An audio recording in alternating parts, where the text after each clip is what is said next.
Olá pessoal, tudo bem? Tudo certo? Meu nome é Júlio Katzer, eu sou engenheiro agrônomo, 24 anos já de experiência aqui na agricultura do Rio Grande do Sul, tá certo? O que que é a ideia aqui? É tentar passar o nosso cotidiano, que a gente vive no dia a dia, passar para vocês aí, de um modo simples, enfim, o que a gente vive no dia a dia, passar aos senhores aí. E espero que, alguma maneira, de alguma forma, vocês consigam aproveitar alguma coisa, tá certo?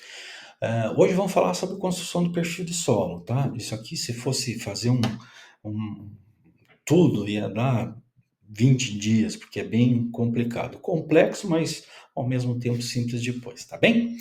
Bueno, por muito tempo a gente foi, digamos assim, a gente só olhava para a planta em si, tá certo? Ia lá, olhava a folha, tá bonita, tá saudável, não tá comida, não tem doença, aquela história toda.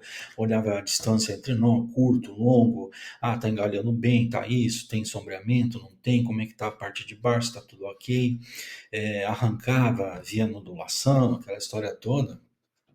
Enfim, e o que que nós temos que fazer, na verdade? A gente tem que olhar para solo, tá? Solo estruturado, eu consigo ter melhores produtividades e uma planta mais resiliente quando acontece intempéries. Então, tenho que dar atenção no solo, correto?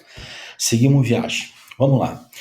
O que que eu tenho que fazer para começar? Bueno, primeira coisa, eu tenho que fazer coleta de amostra de solo. Eu tenho que saber o que tem, o que não tem, o que a planta consegue extrair e absorver ou não. Enfim, então isso eu consigo fazer apenas com uma amostra de solo. Hoje existem dois tipos de amostra de solo aí, né? O pessoal faz coleta manual ainda, com trado, enxada, faz subamostras nos talhões e depois faz uma amostra composta. Ela tem um custo menor, porém é um menor detalhamento, certo? O que mais recomendo aí para os produtores, assim, é esse agricultura de precisão, essa coleta aí. Aí o pessoal faz também com quadriciclo, é mais fácil, tem uma furadeira do lado do quadriciclo, o cara vai lá, coleta, enfim. E o bacana de tudo isso, assim, o pessoal está fazendo grid de 2, 3 hectares e já tem alguns produtores fazendo de grid de 1 hectare, tá? Então, tenho várias subamostras ali, eu consigo ter uma precisão maior. O investimento é maior, porém eu consigo ter uma alta assertividade, correto? Bacana. O que que acontece? O ideal seria fazer de 0 a 60, mas 0 a 40 já está de bom tamanho. Na manual eu faço de 0 a 20 e na de precisão eu consigo fazer maior, eu consigo dividir essas amostras de 0 a 20, 21 a 40, enfim. Vamos lá? O que ressalta é que em 2 anos aí depois eu consigo fazer uma reanálise, tá? E como é batido os pontos de GPS nessa análise de precisão aqui, nessas amostras aqui, eu consigo retornar lá em 2 anos e fazer a coleta no mesmo lugar onde eu fiz a primeira. Bacana? Após eu ter esse laudo da análise em mãos, eu vou ter que fazer essa interpretação dela, tá? Então, essa interpretação tem que ser muito pensada, bem estudada, para a gente fazer a recomendação o mais assertiva possível, tá? O que mais a gente tem visto aqui nas análises de solo, aqui nos resultados, né, nos laudos, enfim, calcário, tá? Gesso, a gente tem visto bastante alumínio tóxico aí, fósforo e potássio, tá certo? Então, o que que eu tenho que fazer? É fazer essa calagem, que a gente chama, corrigir pH para ter um melhor aproveitamento do nutriente, e provavelmente eu vou ter que usar um gesso para empurrar esse calcário para baixo. Questão do fósforo, eu particularmente recomendo enterrar o fósforo, e de preferência no inverno, nas culturas de inverno. Por quê? No inverno eu tenho um espaçamento entre linha menor. Então eu trabalho aí com 17 e 20 centímetros de espaçamento entre linha, enquanto no verão eu trabalho aí com 45, 50, 60 centímetros. Então, aonde eu tenho duas linhas, no verão eu vou ter três no inverno. Então, eu consigo ter um melhor aproveitamento desse fósforo, digamos assim. O cloreto eu posso trabalhar com taxa variável, também tem empresas que trabalham com fósforos protegidos, que trabalham com fósforo variável via aplicação de caminhão em taxa variável. Eu, particularmente, prefiro fósforo enterrado, tá bem? Vamos lá, então, só para a gente ter uma ideia aqui, ó, essa tabelinha aqui, pH do solo, isso aqui é pH em água, tá? E a eficiência dos elementos aí, dos nutrientes, né? O que mais a gente tem visto nas análises de solo aí? pH em torno de 5, 5,5. Se a gente parar para analisar só fósforo aqui, dá uma olhada. Se eu tiver um pH 5, eu vou ter um aproveitamento de 32% do fósforo. Se eu tiver um pH 5,5, eu vou ter um aproveitamento de 40%. O que isso quer dizer? Que a quantia que eu largar lá de fósforo, eu vou estar aproveitando 40% conforme o pH da cultura, do solo aí, tá certo? Então, se eu elevar o pH, eu vou ter uma melhor absorção de nutrientes aí, melhor aproveitamento de nutrientes pela planta, tá certo? Mas não se faz só uma coisa, né? O solo são 3 pilares. Vamos usar mais um aqui. O que eu tenho que pensar sempre, todo ano? Cobertura de solo. E eu tenho que ser bem generoso nessa parte com o solo aí, tá bem?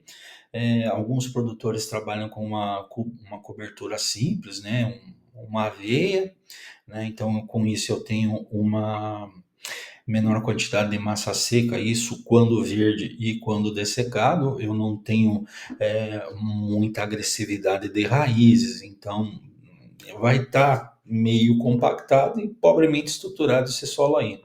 Uma menor proteção e, teoricamente, menor vida no solo. Hoje já tem muitas empresas que elas trabalham com um mix de plantas de cobertura, tá?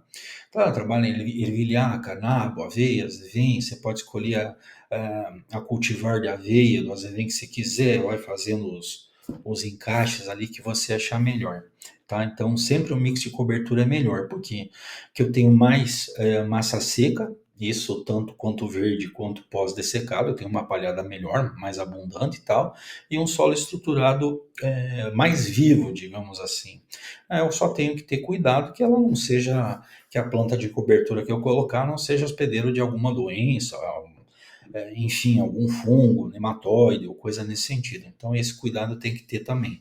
Eu tenho que plantar a minha cobertura de solo pensando na cultura subsequente que chegar aí, e se eu tive histórico de algum problema, por exemplo, mofo branco, enfim, nematóide, alguma coisa nesse sentido. Eu tenho que deixar o meu solo vivo, eu tenho que trabalhar essa camada biológica do solo, tá?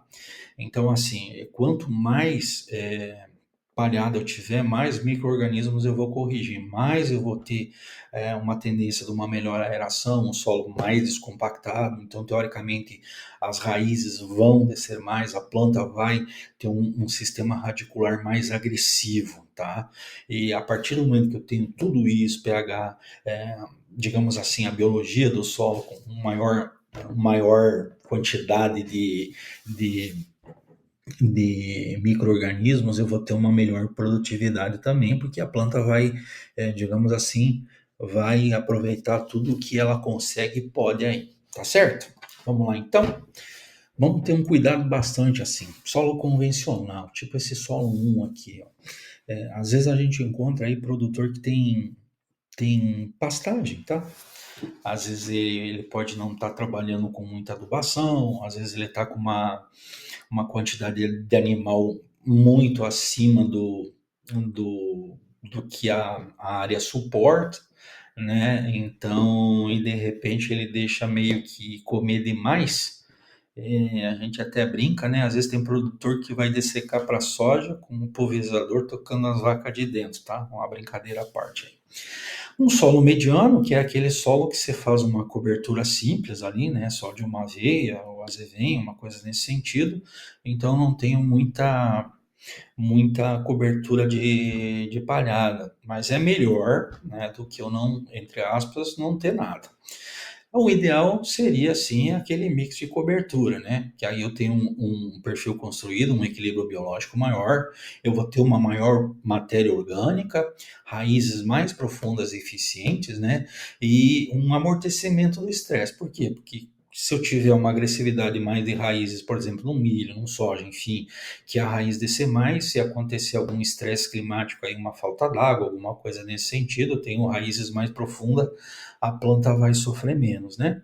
Se você parar e fizer uma análise fria, plantada mesmo dia, mesmo material, com mesma adubação, quais desses solos aí vai produzir mais, né? Então, a resposta é curta e simples, né? A 3 aí que é a que mais vai produzir, tá certo? Plano de ação. Cara, eu sempre digo assim, produtor, às vezes é trabalhoso, mas a gente tem que fazer, né? Abrir uma trincheira na área dele lá e ver perfil de solo. Fazer essas coletas, essas amostras aí, né? E ver aí os laudos. Estipular uma meta. O que que eu quero produzir? Quanto eu quero produzir, né? Então, trabalhar junto com ele, o que ele quer produzir, o que que nós vamos ter que colocar, o que que ele tem, o que que a planta está absorvendo e o que que nós vamos ter que colocar, perdão, né? E sempre trabalhar massa verde, cobertura. Essa tem que ser à vontade, tá bom? Então, sempre tem que trabalhar aí a parte do chão, né, que a gente chama, né, carbono, oxigênio e hidrogênio, né, essas aí são toneladas por hectare, né. A propósito, macronutriente quilos, micronutrientes gramas, e o dito chão, eu tenho que trabalhar toneladas por hectare, tá? Correto, pessoal? Bueno, a ideia era essa aqui. Se alguém tiver dúvida que eu puder ajudar em alguma coisa, pode me mandar uma pergunta aí que a gente vai conversando, tá bom? Abraço aí, fiquem com Deus. Até mais.